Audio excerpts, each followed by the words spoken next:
once you have established your why and moved in that particular direction, I think another thing that people need to think about is, can you handle the abundance once you get it?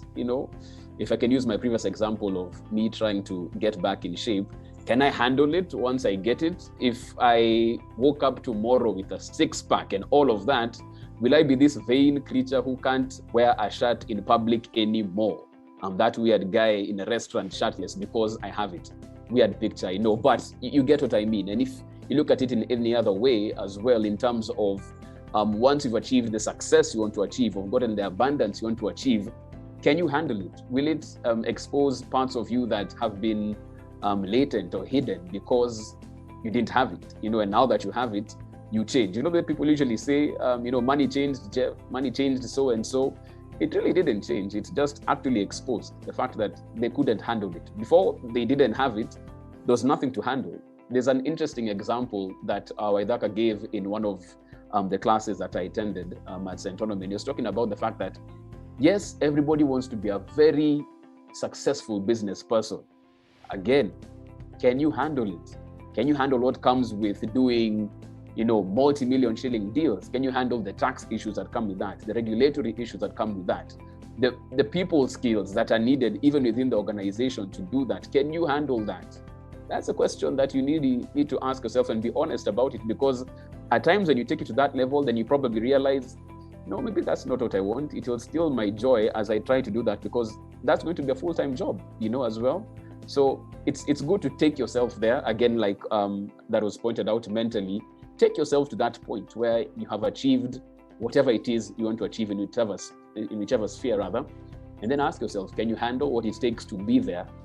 And if so, and if you feel that you'd have a high quality of life doing that, fine, go for it and do what needs to be done to get there, because it's a step-by-step process.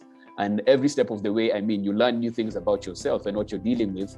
And once you do get to your destination, which is, I would think, one part of the ladder that takes you to the next step, from there, it's easier for you to realize, okay, I'm at this particular point. I didn't think I would get here, but now that I'm here, what new part of me do I need to bring out to move on to the next level? Because as I say, life is a journey. So even in that mental map that you have, so to speak, once you get to point X, which had been the ultimate goal, then what happens next from there? What extra thing are you doing? What extra goal are you putting forward? So I think that's something else that we need to think about. My next issue, or my next point, would be, it's all good when you know what you want and what you want to achieve and what you want to get. I think another question that's important to ask is, what are you willing to give up, to get there? Because I feel life is created to be in balance. There has to be some form of symmetry. There's day, there's night, there's up, there's down.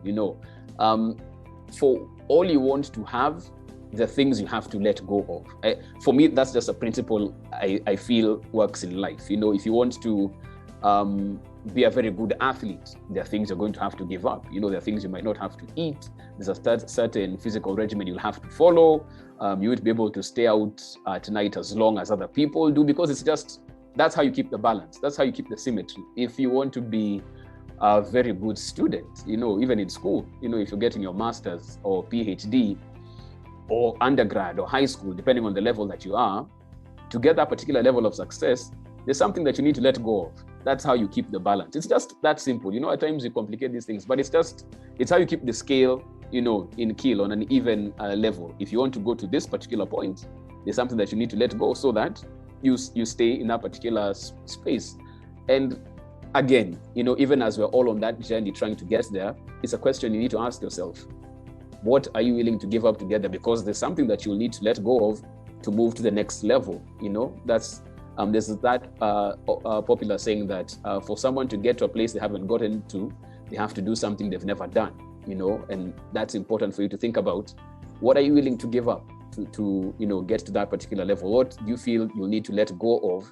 And those things that you want to let go of are the most painful. They're the ones either that, because we're creatures of habit, you've done it for so long, you can't imagine yourself not doing it, or if I let go of that, how will life be? If I have to now sleep earlier or study later, how will life be? Will my social life, just come to an end because of that?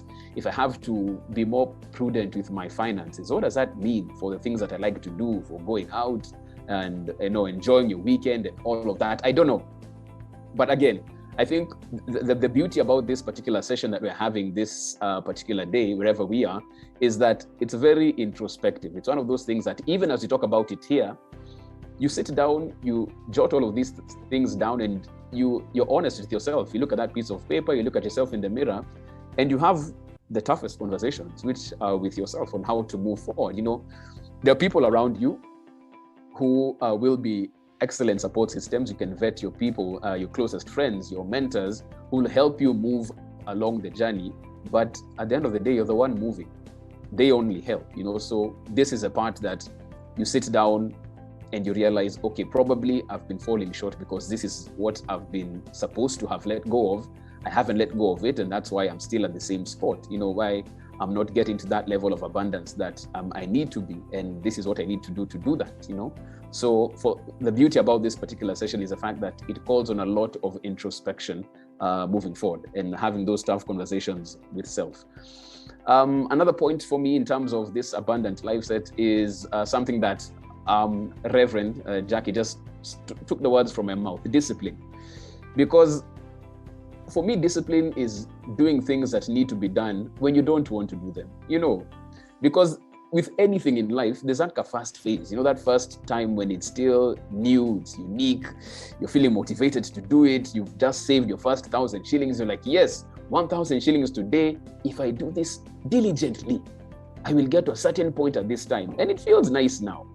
But you get on the second month, you get on the third month, and you're like, will it really?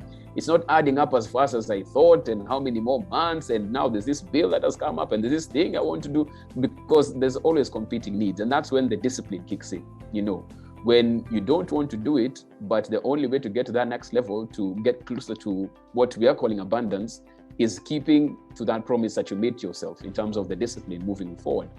And I feel that's important. It's one of the things that, separates those who've reached their goals and those who are yet to get there. It's how disciplined can you be with what you want? Once you've made that promise to yourself, are you willing to stay the course?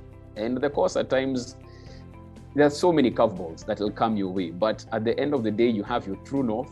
You know what your goal is. You know what you want to achieve.